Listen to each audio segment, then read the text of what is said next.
the village board, township boards, we have the school board here, chamber representation, to do a little brainstorming tonight, and more of a dialogue of what we need to do and how we can help each other, because again, we don't need to solve this as a, help our people as a community rather than just in our own side. Patty Forsberg, same, but I live in the village. Bob Gunther, school board. Marie Colbert, I'm school board in Town of St. Joe. Do we have anybody here from there? Katie Thurman, school board, village. Becca Whitlock, Somerset Chamber. Jed Bauer, Somerset Chamber, and Somerset Lions. Bruce Blard, and school board. Go ahead, Trent, and we'll Trent just, Phillips, assistant principal activities director at high school. Shannon Donnelly, high school principal and member of the chamber board. I'm Trish Sheridan. I'm the Director of Curriculum Instruction and Assessment for the school district. Abby Bahada, Director of Pupil Services for the school district. Sarah Eichton, Middle School Principal. Vicki Java, General Manager, Safeway Bus. Dewey Jacobs, Terminal Manager, Safeway Bus. let's go in the back, then we'll come around here. Dennis Schutz, wrestling coach, kind of brought along. You're his bodyguard. Yeah. Next time we were walking in. Allie Peterson, village trustee and wrestling coach. Brian Brady, State Farmer Chambers, is that what it is? Yep, chamber. Deal. Kristen Papin, the behavior intervention coach at the elementary school. Emily Thon, the district nurse. Leslie Thomas, I'm the Kids Club School Age Care Director for the district. Gary Forsberg, Patty Joe's husband. Another bodyguard. Brandon Kojal, Village Board. Joel Trepchak, Somerset PD. Travis Blow, fire chief. Chris Marino, village board. Shane Demling, town board. Kay Shockner, state senator and chief medical examiner, St. Croix County. Ed Shockner, chairman of Town of Somerset and St. Croix County Board. And David Brock, Somerset Lions. Okay, thank you.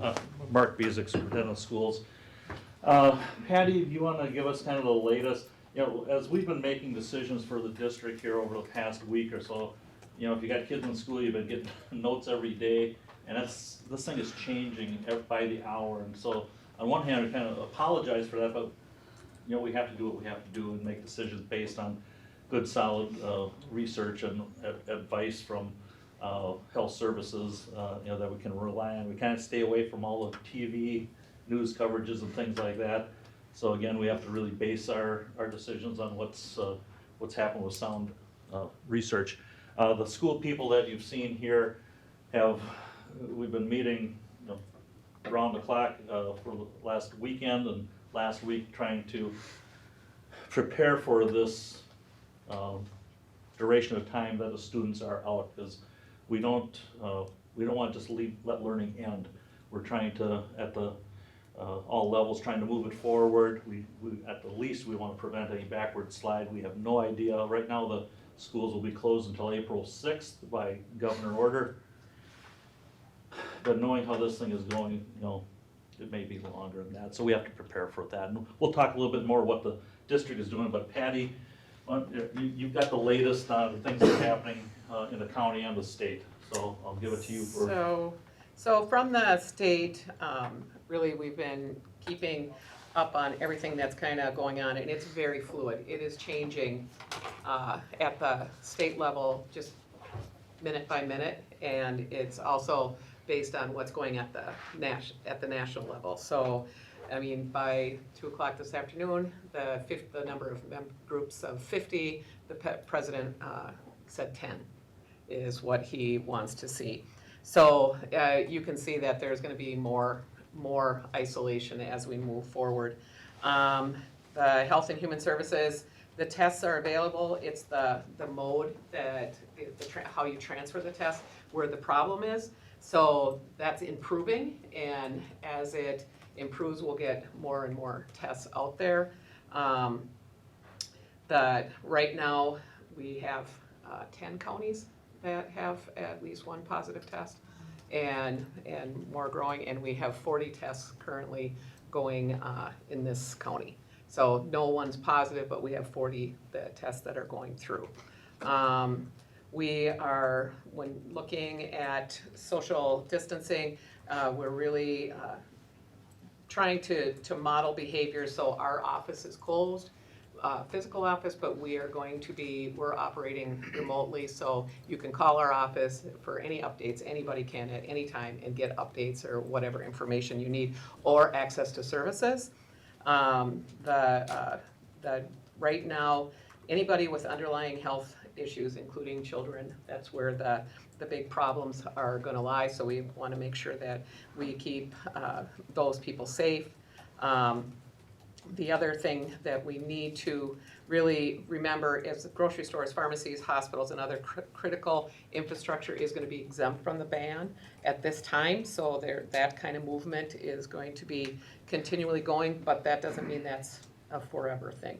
One of the things we talked about today was ordered quarantine and how that was gonna be enforced.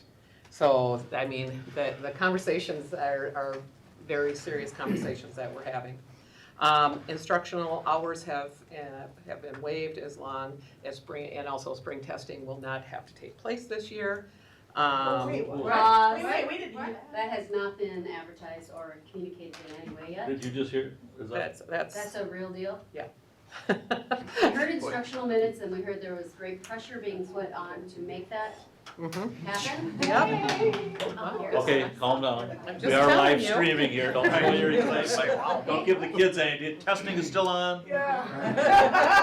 So, the superintendent of public instruction announced today that DPI will waive instructional hour requirements for our schools and spring testing will not take place.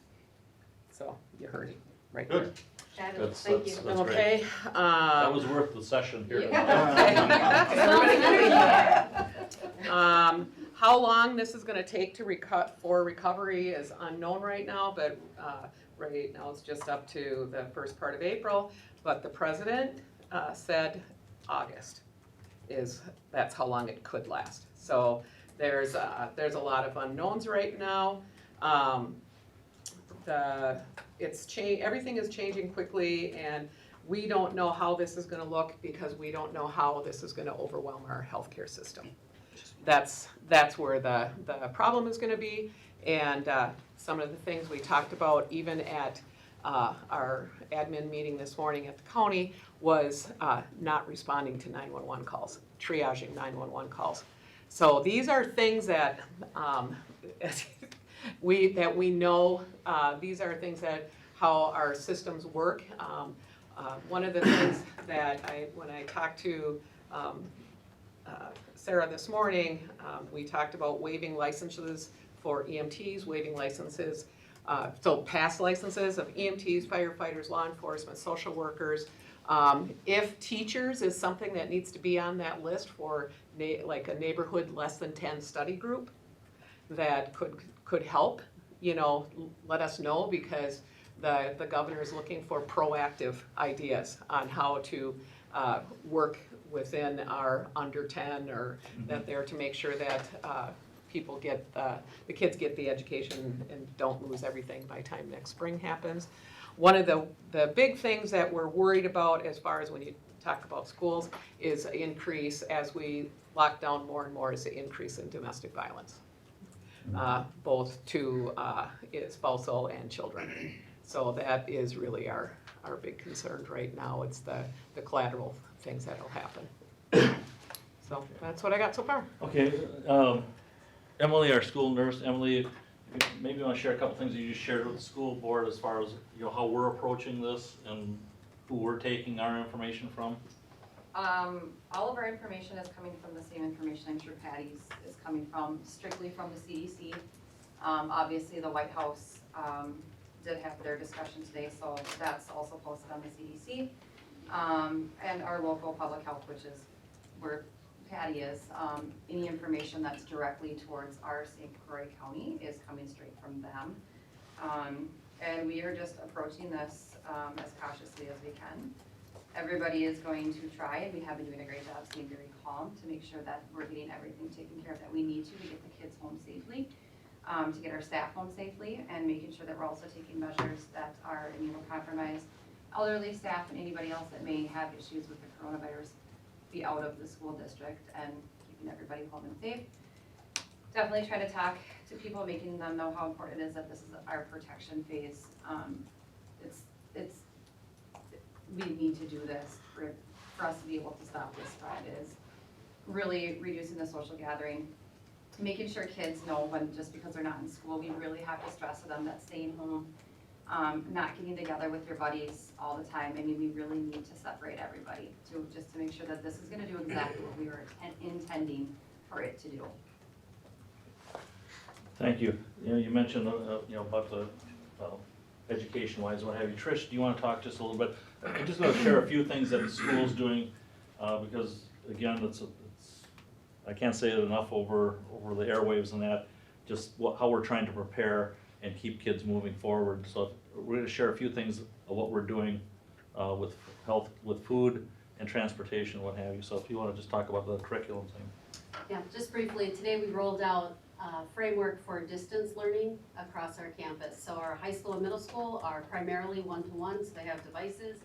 We are trying to bring in some access, some hotspots, some access points so that students will all have access. We have inventoried and surveyed our students to see who does not currently have access, and are working on that. Our elementary school is, we're calling distance learning. It will not be reliant on technology. Teachers collaborated in teams and departments today to put together activities, primarily in the elementary focus on reading, writing, and math. Our art teachers, our gym teachers, all are working together to kind of put together a portfolio of things that students can do at home, primarily self-directed. It went extremely well today. We have teachers setting up office hours so that they are able to connect with their students whenever that is needed, as well as actually making contact every single day with their class and their families. So all of that communication went out today. Everyone has a wonderful plan. They're ready to go. People never like it when we call off school. And, in these times from the last week to here, we've had to make some tough calls. But like today was one where we needed to meet with our staff all day to get them ready for this. And now with the developments later this afternoon, we decided that with the number of kids that will probably not be here tomorrow or Wednesday, and we decided we're gonna call school off tomorrow, after school tomorrow. And so there will be no school on Wednesday.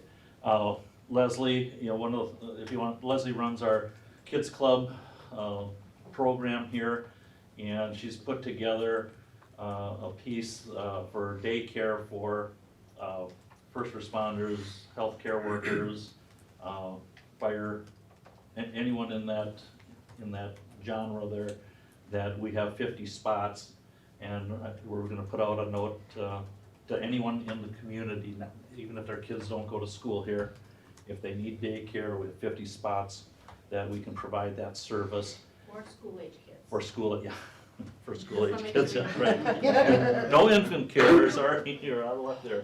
But, yeah, so that's another piece that we're doing. Is Dave still here?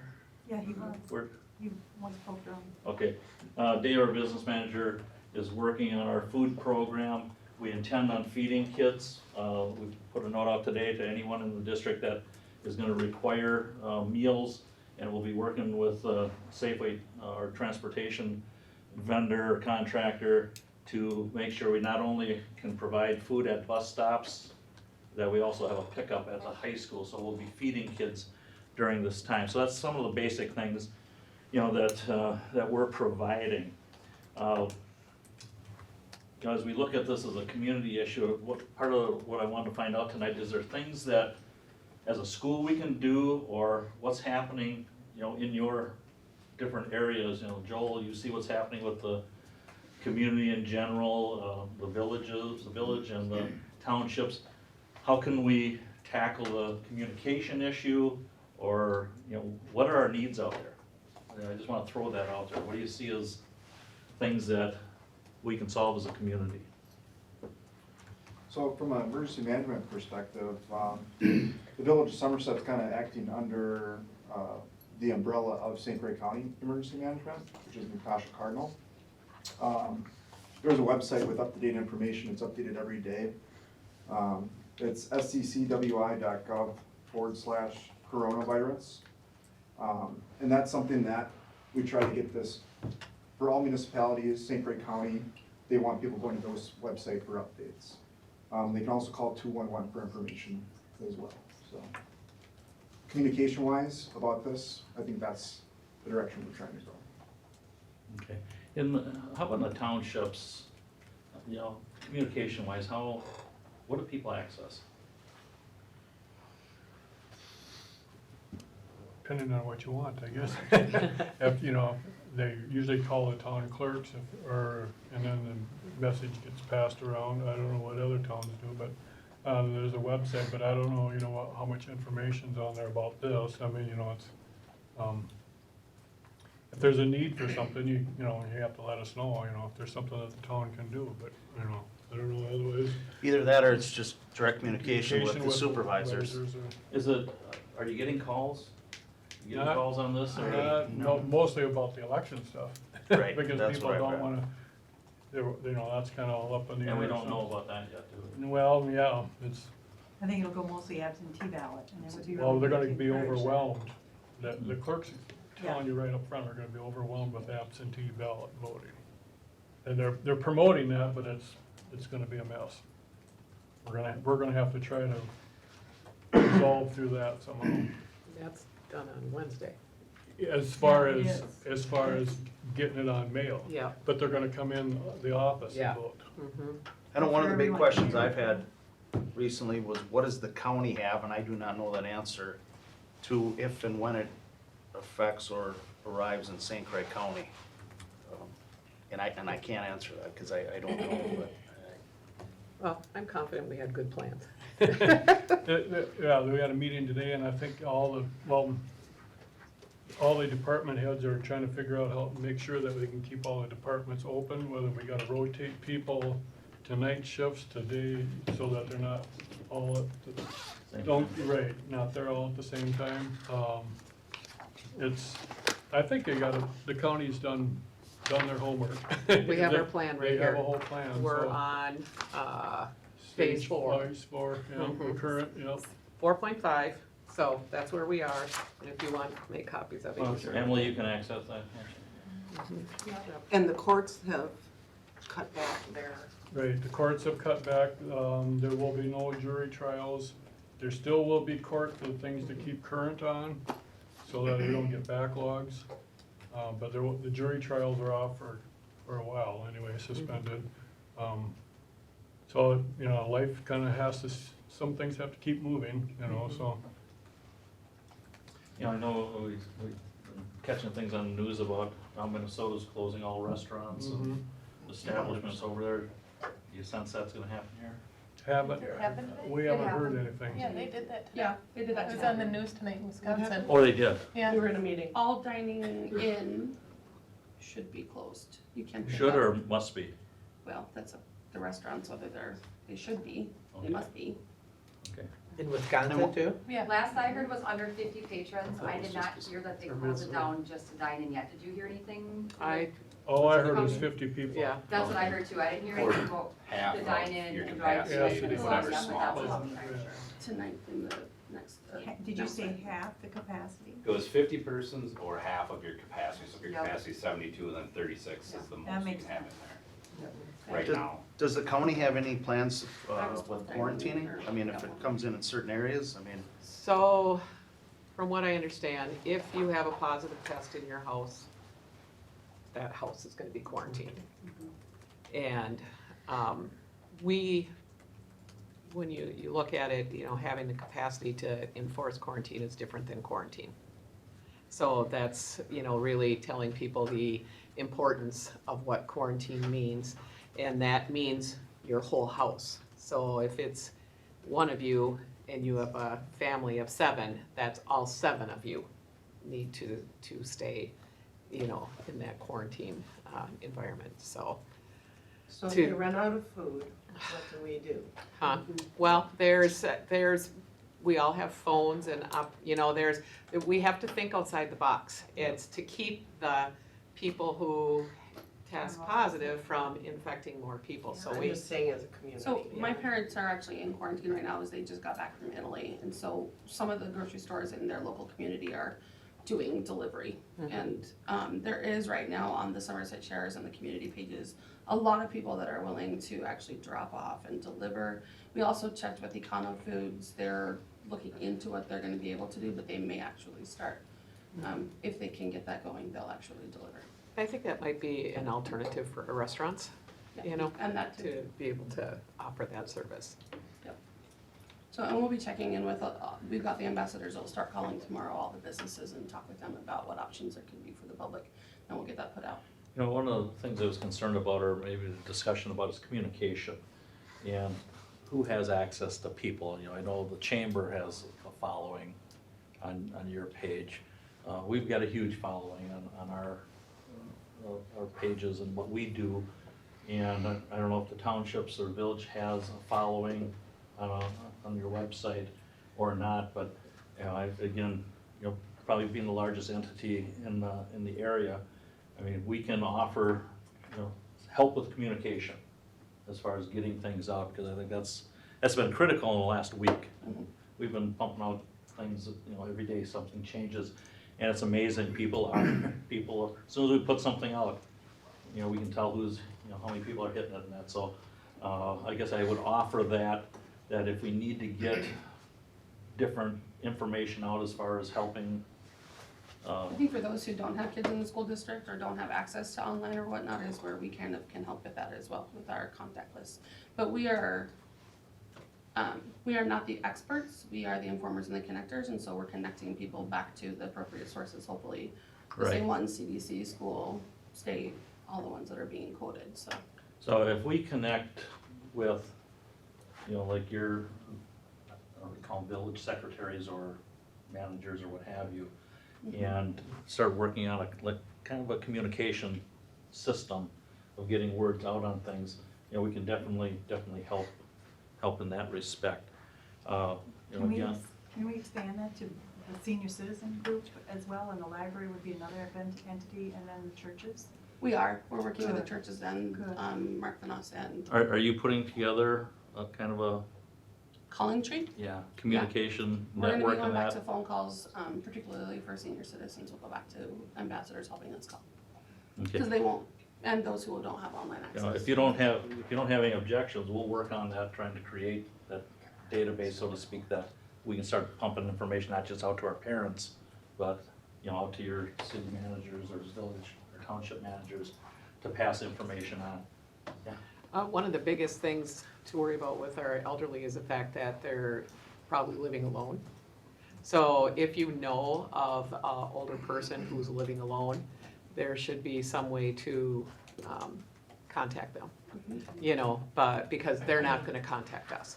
If they're not involved with Meals on Wheels or the senior lunch thing, they're pretty used to being independent and not bothering folks.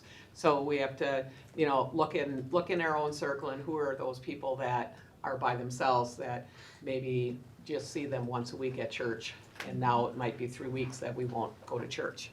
You know, who are these people and how do we check in on those folks, whether it's by phone or, you know, email or whatever, and what's appropriate for welfare checks and all that there stuff, because there's a lot of people. The St. Croix Falls did a housing inventory, and 26% of the houses in St. Croix Falls had a single occupancy. So, you know, when we think about Somerset, how many houses in the village and the townships have one person living in them? And, you know, and who knows that that one person is living there? You know, if we can organize this in a way, you know, we had a great meeting with our staff today, and I don't know, we got 250 people there with all of our non-certified and our certified staff. And, you know, we've got a very caring group of people that we're keeping under contract, every one of them as if business as usual, so they're all gonna get paid through the duration of this. And kind of in return, you know, we're looking at things as a community that we can help out with. So again, that may be an avenue that, you know, we can work with some of our people. Plus, we're gonna have a lot of kids out there, you know, high school kids that maybe, I'm not gonna speak for them or anything, but, we could really engage some of that as a workforce and some, I mean, this is a crisis situation here that, we gotta deal with, all together, so we just have to rally the troops on getting through this.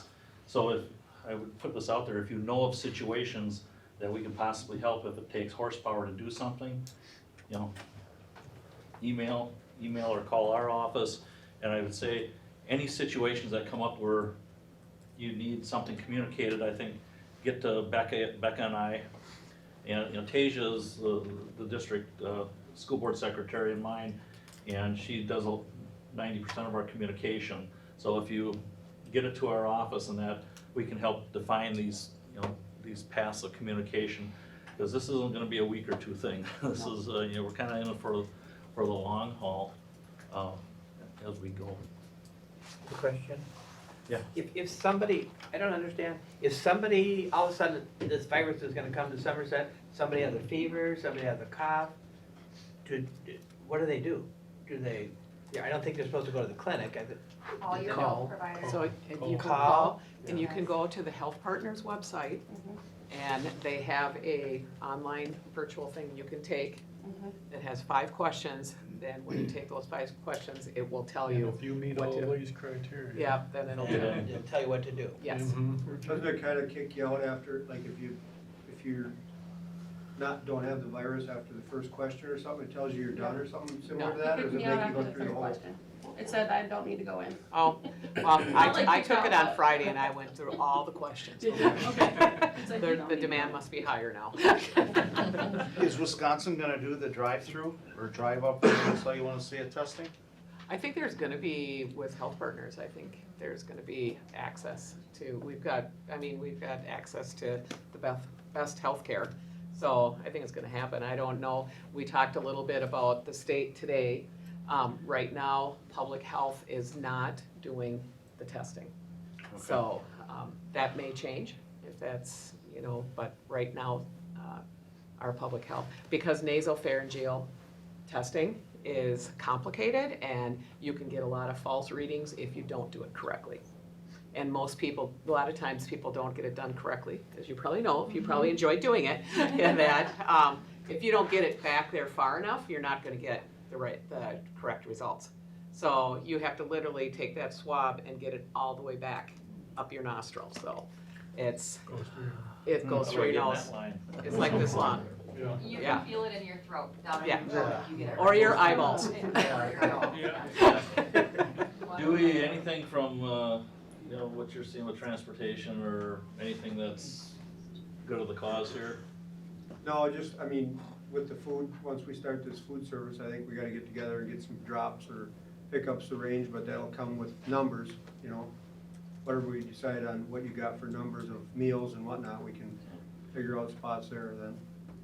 And as a school, our biggest concern obviously is with the younger population, which is not typically an at-risk population, but again, the living with and that whole scenario, and that we really are urging our teachers to update all their contact information and really adhere to these virtual hours and what have you, be in communication with their families and that, because, I don't wanna say education is a secondary thing, but really, as we look out at this piece, it's keeping everyone healthy, not just, and again, not just the kids, but, the community in general. And, I've said this a million times that, we're judged, organizations are, how we perform during difficult times, and, we're all leaders in different areas here, and it's a difficult time now, so we really gotta step up to the plate to help groups that, or individuals that need help. Becca? As far as transportation goes, I know you probably couldn't with the larger buses, but if we do identify populations that do need like the grocery delivery for the elderly, is that something that maybe the short buses could help with if we had the volunteers and you guys? Certainly something we could talk about, Okay, if that need arises, it's certainly something we could talk all about. right, then I'll touch base with you. Yeah, I think that's a resource we can tap into, That's what I'm with our bus company. Okay, because Also. I am seeing quite a bit of those types of posts on our Facebook pages and like you said, trying to keep everybody healthy, we're so grateful that the community is rallying, but if we have all those people delivering, it might kind of undo what we're trying to do, in my mind, because you don't know where those households are coming from versus we know, okay, this person and that person are the two that. Yeah, and we're really, in our world, we're really gonna depend on our employees to take care of that. But we are establishing a list of people are volunteering to Yeah. help, but again, we'll see where we need to help as this unfolds. Sure. So, it was a great conversation. I just wanted to touch base, make sure that we all know what resources are out there and that we got an avenue now to start working on communication. And just know that we're here to help the whole community, not just the school population. As the school board got a big blast of what we're doing in the district here. I don't know if there's anything you want to add to the conversation? I'm just grateful that you were all willing to come tonight so we can work on this as a community, and I hope we do a good job of communicating amongst each other. Okay, well, that's really it. Again, I didn't have a real elaborate plan for it tonight. I just want to start a conversation. So if there's things that you need as a board or a council, what have you, shoot the communication to myself and Becca, and we'll come up with a plan on how we're going to disseminate that information. Things are changing by the hours, and the more information we can get out, the better all going to be. So that's it. Thank you. We had 49 people, so we're okay. Are they gonna mail medications for people that need medications?